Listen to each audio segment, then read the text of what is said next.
Olá, sejam muito bem-vindos a mais um encontro aqui no Direito Direto. Olá a todos! O programa que você sabe tenta explicar o universo jurídico de um jeito objetivo, claro e principalmente acessível. E antes de começar, aquele nosso convite de sempre. Aproveita que você já está com o celular na mão e segue a gente na sua plataforma de áudio preferida, seja Spotify, Deezer, qualquer uma. E se puder, avalia com 5 estrelas, compartilha com os amigos, especialmente aquele amigo concurseiro que vive falando que precisa estudar direito administrativo. Exato, a gente sabe que o conteúdo é denso, mas tentamos deixar leve. Perfeito para ouvir no trânsito, lavando a louça, na academia. E só para contextualizar, nossos papos aqui são baseados em cadernos de estudo.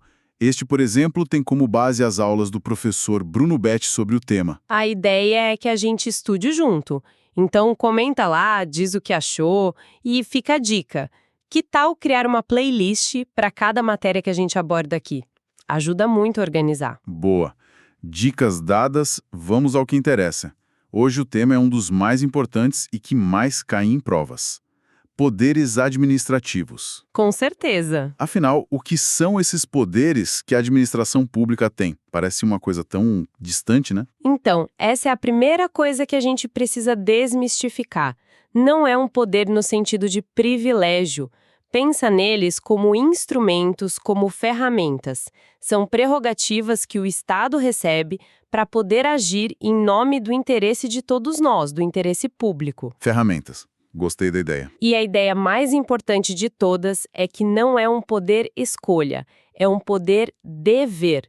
O agente público ele não pode escolher se vai usar ou não. Se a situação exige, ele tem a obrigação de usar essa ferramenta. Entendi. Então ele não só pode, como deve agir. Exatamente. Legal. Hoje a gente vai focar em 4 principais, certo?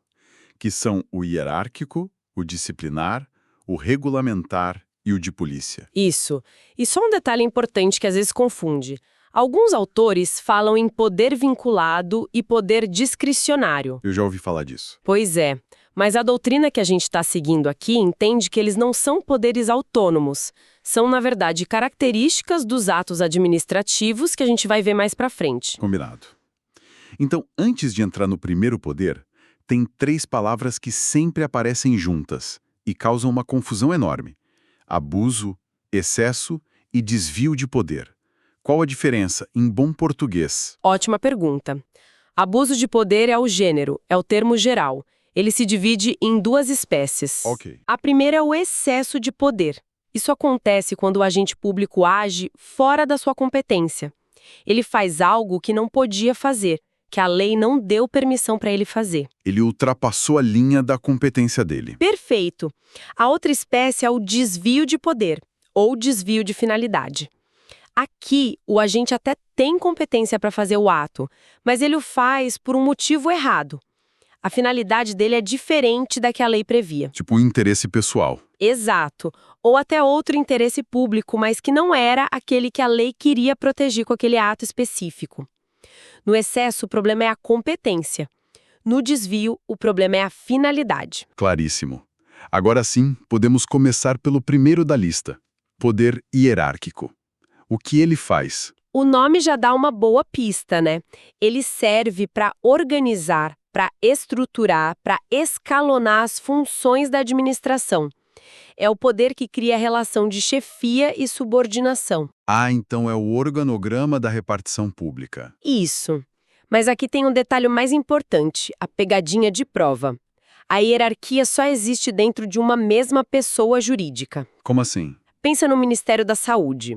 O ministro, os secretários, os diretores, todos eles estão na mesma estrutura. Existe hierarquia entre eles. Agora pega a União e uma autarquia, como o INSS. Sei. O presidente da República não é chefe do presidente do INSS. Não existe hierarquia entre eles. A relação é outra, é de vinculação, de tutela. É um controle, mas não é subordinação direta. Entendi. A hierarquia é sempre dentro de casa. Perfeito. E esse poder se manifesta de várias formas, né? O chefe pode dar ordens. O comando. Isso. E o subordinado tem que cumprir, a não ser que seja uma ordem claramente ilegal.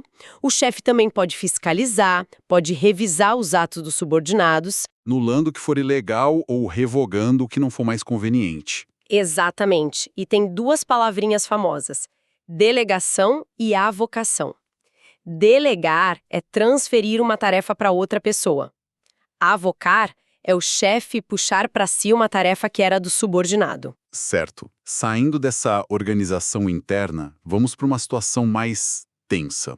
Quando a administração precisa punir, aí entra o poder disciplinar. Exatamente. O poder disciplinar é o poder-dever de apurar infrações e aplicar penalidades. E ele se aplica a quem? Só a servidores públicos? Não. E esse é outro ponto que derruba muita gente. Ele se aplica a servidores, claro, mas também a particulares que têm um vínculo de sujeição especial com o Estado. Vínculo de sujeição especial. Traduz isso pra gente. Pensa assim, é alguém que tem uma relação jurídica específica, um contrato, uma matrícula, algo que o conecta diretamente ao Estado de uma forma diferente do cidadão comum. Me dá uns exemplos. Um licitante que frauda um documento para vencer uma concorrência. Ele tem um vínculo ali com a licitação. Um aluno de uma escola pública que quebra uma regra do regimento. Um preso que comete uma falta grave. Todos eles estão sob o poder disciplinar. E qual seria o contrário? Alguém sem esse vínculo? Um motorista que avança o sinal vermelho. A multa que ele leva não vem do poder disciplinar. A relação dele com o Estado é geral, como a de todos nós. A multa, nesse caso, vem de outro poder, que é o poder de polícia. Entendi. A chave é o vínculo específico. E uma vez que se prova a infração, o gestor pode escolher se pune ou não. Não pode. A aplicação da sanção é um ato vinculado. Se a infração foi comprovada, a punição é obrigatória. Ah, então não tem discricionariedade nenhuma. A discricionariedade pode existir na escolha da sanção, se a lei der essa margem. Tipo, a lei diz suspensão de 10 a 30 dias. A escolha entre 10, 20 ou 30 dias é discricionária. Mas em casos graves, a lei já amarra. Tem algum exemplo disso? Tem. A súmula 650 do STJ. Ela diz que, nos casos em que a lei prevê a pena de demissão, a autoridade não pode aplicar uma pena mais branda. É demissão e ponto final. E o Poder Judiciário? Ele pode entrar no mérito dessa decisão? Dizer que a pena foi injusta? Em regra, não. O Judiciário controla a legalidade do processo, o famoso PAD, o processo administrativo disciplinar. Ele vê se teve direito de defesa, se o rito foi seguido. Mas não o mérito. Isso. A não ser que a decisão seja, assim, uma coisa flagrantemente ilegal, absurda, desproporcional. Aí, em casos extremos, o juiz pode intervir. Ok. Vamos para o terceiro poder, então. O poder regulamentar. Esse também é chamado de poder normativo. É o poder de editar atos gerais e abstratos para permitir a fiel execução da lei. Tipo, um manual de instruções da lei. É a melhor analogia. A lei cria a máquina. O regulamento, que vem por um decreto, uma portaria, ensina a usar a máquina. Ele detalha, explica, mas não pode criar uma função nova que a máquina não tem. E nem pode ir contra o que diz o manual do fabricante, que seria a lei. Perfeito.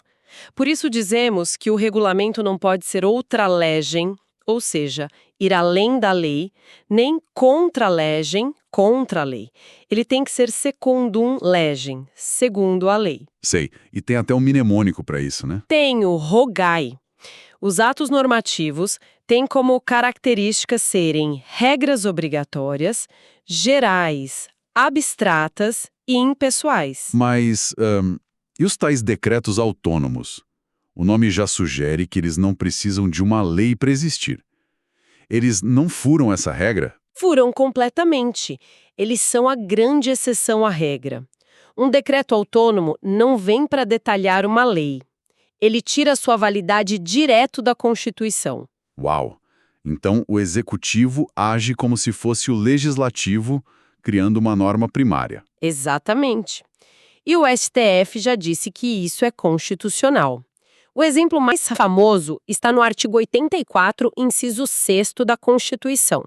Ele permite ao presidente da República organizar a administração federal por decreto. Criando ou extinguindo ministérios, por exemplo. Isso, desde que não aumente despesa.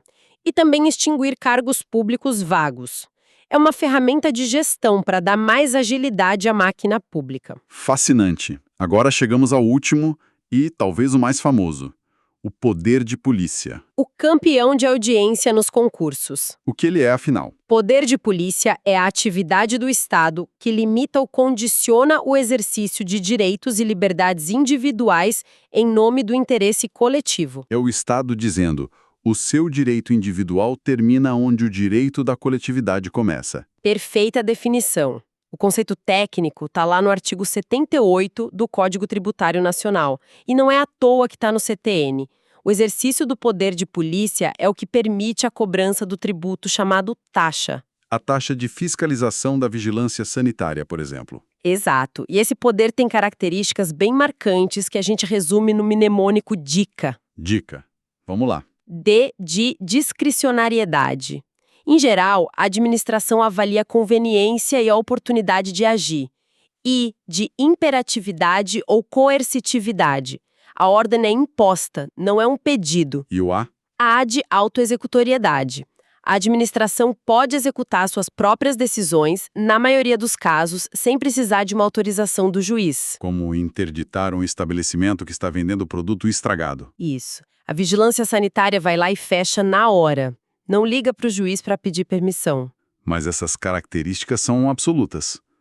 Por exemplo, a discricionariedade. Se eu cumpro todos os requisitos para tirar uma licença de construção, a prefeitura não é obrigada a me dar. Sua intuição está certíssima. Elas não são absolutas. A licença é um ato vinculado. Se você cumprir os requisitos, você tem o direito, não há discricionariedade aí. E a autoexecutoriedade falha em algum momento? Falha. O exemplo clássico é a cobrança de multa. O guarda pode te multar, isso é a sanção. Mas se você não pagar, o Estado não pode simplesmente pegar o dinheiro da sua conta. Ah, ele precisa entrar na justiça. Precisa. Ele precisa de um processo de execução fiscal. A cobrança da multa não é autoexecutória. Entendi. E isso nos leva à pergunta de R$1 milhão. Quem pode exercer esse poder? Uma empresa privada ou uma de economia mista pode aplicar uma multa de trânsito? Essa pergunta, olha, gerou décadas de debate. O entendimento antigo do STF era que o poder de polícia era indelegável. Ponto. Mas isso mudou. Mudou. E mudou com o julgamento de um caso muito importante, o recurso extraordinário 633-782, que fixou uma tese de repercussão geral sobre o tema. E o que essa tese diz? Em resumo, ela diz que é constitucional delegar, por meio de lei, o poder de polícia para pessoas jurídicas de direito privado da administração indireta. Ou seja, empresas públicas e sociedades de economia mista. Exato, mas não para qualquer uma. Tem que preencher alguns requisitos bem específicos. E quais são? São 4. Primeiro, tem que ser uma estatal com capital social majoritariamente público. Segundo, tem que prestar um serviço público exclusivo, em regime não concorrencial. Um monopólio, basicamente. Como a fiscalização de trânsito em uma cidade. Exatamente. Terceiro, tem que ser um serviço público próprio do Estado. E quarto, claro, a delegação tem que ser feita por lei. Então a resposta final é sim. Um empregado de uma estatal, seletista, pode me multar, desde que a empresa cumpra esses requisitos. Pode. A lógica do STF foi reconhecer que essas estatais, na prática, funcionam como um verdadeiro braço do Estado. Um professor, Gustavo Binnenbongin, usa uma expressão ótima para isso. Ele fala em autarquização dessas empresas. Elas têm feições autárquicas. Elas se parecem tanto com autarquias que devem ser tratadas como tal para esse fim. Perfeito. Então o STF entendeu que não faria sentido proibi-las de exercer o poder de polícia que é essencial para o serviço que elas prestam. A única coisa que nunca, jamais pode ser delegada é a primeira fase, que é a ordem de polícia, a criação da norma. Isso é só do legislativo. Ufa! Que aula! Então, só para a gente amarrar tudo, vamos fazer uma revisão rápida. Vamos lá. Poderes são, na verdade, um poder-dever para agir pelo interesse público.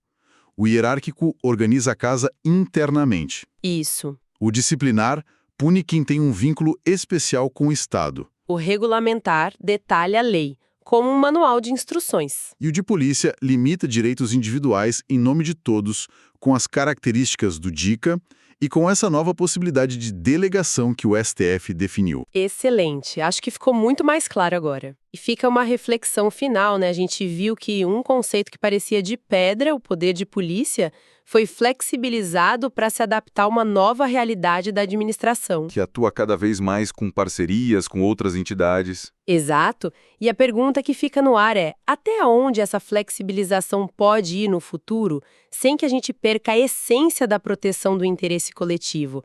É um debate que está só começando. Um ótimo ponto para a gente pensar. Se essa conversa toda te ajudou, a melhor forma de nos apoiar é seguindo o Direito Direto na sua plataforma de áudio. E compartilhe com os amigos, com os colegas de estudo. Uma avaliação de 5 estrelas também nos ajuda a chegar a mais pessoas. Muito obrigado pela companhia e até a próxima. Até mais, pessoal!